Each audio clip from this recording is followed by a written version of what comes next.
Hello all, here is a setup which shows a ADS1115 which is a 16-bit ADC which is interfaced with Arduino Uno, and then also we have MQ4 sensor which is a gas sensor which is here is interfaced with Arduino as well. So both these values are read. One is the ADC interface for the MQ4 sensor, and for the ADC 16-bit ADC it is basically a I2C interface.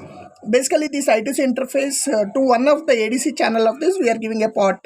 So now both these values we are printing over serial port and also displaying in the LCD screen. Here you can see analog value right now is 126, and we have given a delay of 10 seconds here so that we have sufficient time, and then ADS1115 whatever the digital value that we are reading we are displaying here. Now this let us look at the code and see how this is working.